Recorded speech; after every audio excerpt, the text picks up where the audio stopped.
Hi guys! Welcome and welcome back to my YouTube channel. Today, ituturo ko sa inyo kung paano ba gumawa ng account sa Maya app.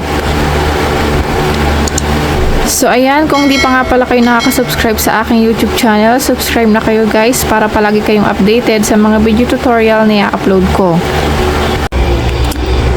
So ayan, let's begin. Kung wala pa nga pala kayong Maya app sa inyong mga application, is pwede nyo itong i-download sa Play Store.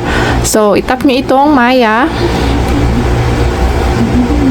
And then, makita nyo dito yung start an account. Itap nyo ito.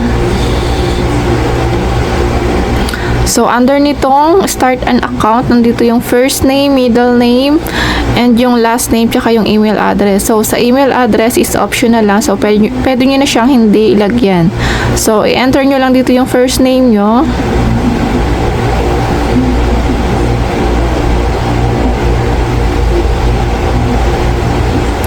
And then yung middle name. And yung last name.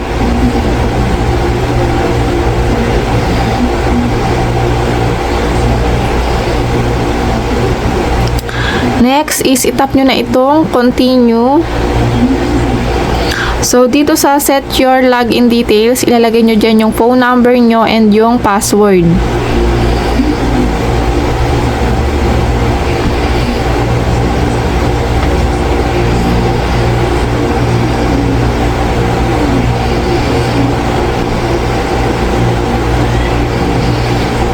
And yung password. So, after nyo mailagay ang inyong phone number at yung password, itap nyo na itong continue. So, dito sa data privacy is, before you can use Maya, make sure to read our terms and condition and privacy policy below. So, itap nyo itong terms and condition and basahin nyo.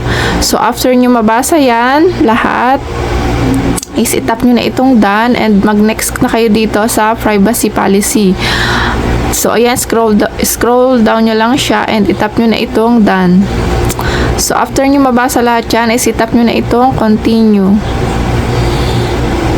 So, nandito tayo sa data personalization. So, itap nyo lang itong save.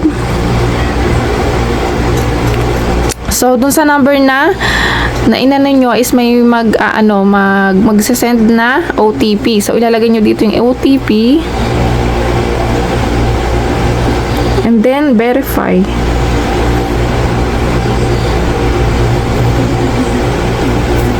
So, ayan, nandito na tayo sa...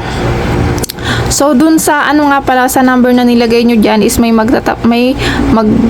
sa inyo, may text na welcome to Maya. So, ayan, nakalagay dyan, you're in, welcome to Maya.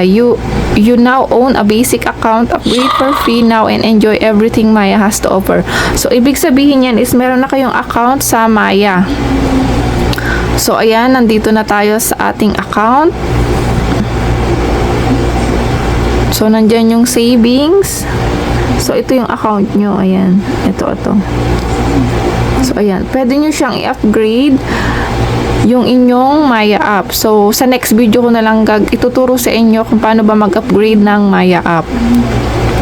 So, ayan, ganun lang kasimple gumawa ng account sa Maya app ngayong 2024. So, sana nakatulong sa inyo itong video na ito, and kung may mga tanong pala kayo is pwede kayong mag-comment sa comment section. So, yun lang. Don't forget to like, share, and subscribe para palagi kayong updated sa mga video tutorial na i-upload ko. Yun lang. See you on my next video tutorial. Bye-bye!